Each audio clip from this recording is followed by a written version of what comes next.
Welcome back to Casual Mode. It is June the 5th. It is the release day of the Nintendo Switch 2, which we got our hands on this morning, along with a load of peripherals that came with it, and a piranha plant that's probably going to get me in trouble with the wife.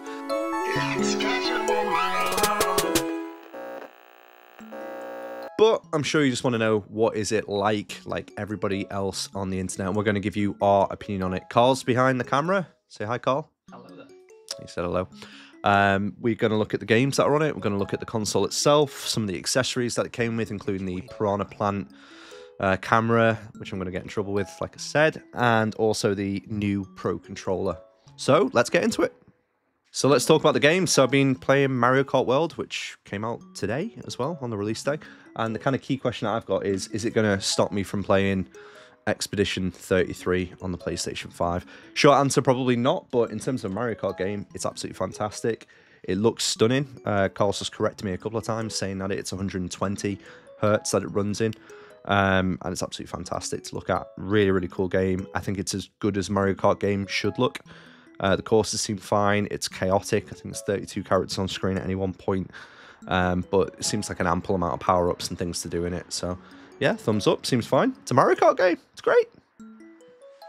Another game I downloaded is the infamous Welcome Tour, so I think people were in a bit of an uproar, the fact that it costs £7.99 in the UK. I don't particularly have an issue with that. I haven't played it yet. I've booted it up, which is more than what I usually do with games that I buy, especially ones for £8. I don't think there's a particular issue with the cost. I think it's just, it is what it is in terms of a bit of a demo for how the console works. It looks pretty cool. In terms of the actual opening, it gives you a nice little view of how the console is and these kind of characters that you need to pick from. But again, I've not gotten to the ribs of it, so watch this space and we'll talk about it on the podcast. And last but not least, the other game that I've tried is Tears of the Kingdom. So I kind of held off finishing this game, one, based on the fact I didn't have the time, and then two, I was enjoying it that much that I kind of didn't really want it to end.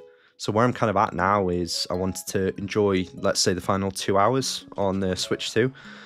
What really can say is the colour depth's absolutely stunning. So just when you're in the depths, the kind of richness of the greens and the darks on that HDR screen absolutely pops.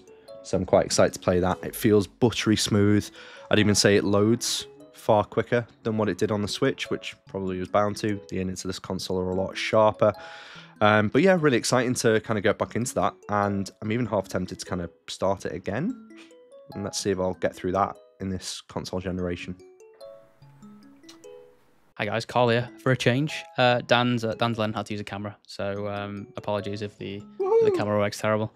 Yeah, just to echo what Dan said, I think in terms of the console, the first thing that sticks out, as you'd imagine for a handheld, is the quality of the screen.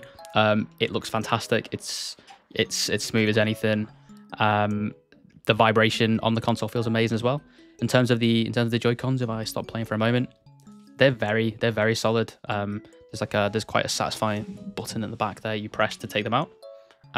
Attaching those back in, yeah, really reassuring, really good quality. In terms, and actually I'll put the stand out because why not? In terms of the dock, so much larger. It's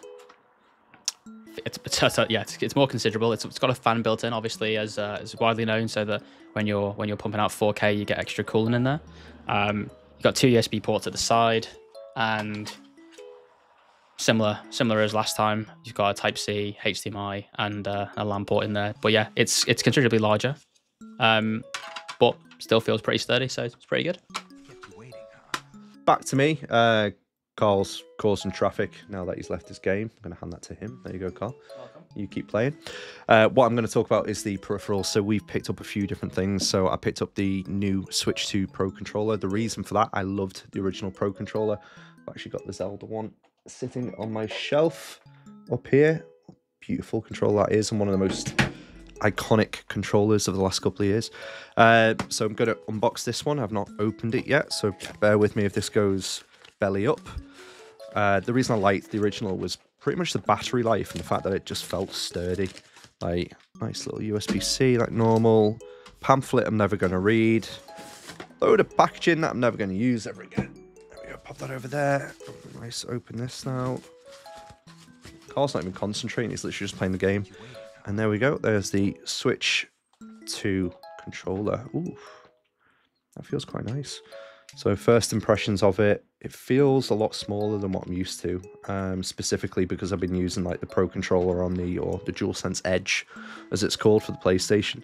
However, the controller sticks feel far more fluid and wiggly than the actual sticks that are on the Switch 2, which is quite nice. Loads of lovely buttons on it. It's even got like the Elite kind of buttons on the bottom, which is quite nice, so you can do extra mapping with those. Yeah, it feels absolutely lovely. That's nice. Interesting. It's got a nice like black matte finish to it, and it's got some sparkly bits in, which is quite nice. So hopefully it doesn't pick up fingerprints like the other things do. Next, going to open the Hori Piranha Plant camera, which I never thought I'd buy. Well, that's going to require a little bit of jiggery pokery to get open. Where's my knife? Got to look around for a knife. Carl's going to edit this part. I'm just going to wing it. We'll figure it out. It's okay. I'm going to open it. We'll do it live. See? Evidence that this was bought today. I'm actually quite happy that everything arrived on time. Yeah. No, but like, at least yours is coming today. Stop moaning, will you? Anyway, let's open this. So, it's always moaning, that lad. Can't just be serious. Oh, it's smaller than what I thought. There you go. He's happy with that comment. That's made him laugh. There we are. There she is. It comes with a few different parts. It comes with the leaf. It comes with the base, which is pretty cool. That's decent. It's like a clip similar to like a webcam, where it goes on your screen, so you can like pivot your camera if you want. I might actually use this as a webcam in work. That'll confuse people, or get me sacked. One of the two. And let's pop out what you all want, which is the mouth. There it is. Carl's not even bothering to focus in. There we are. A bendy little thing, so you can position it however you want to, and that's the camera. There you go. Just, oh, snapshot. There we go. Pop it in, and that goes directly into there.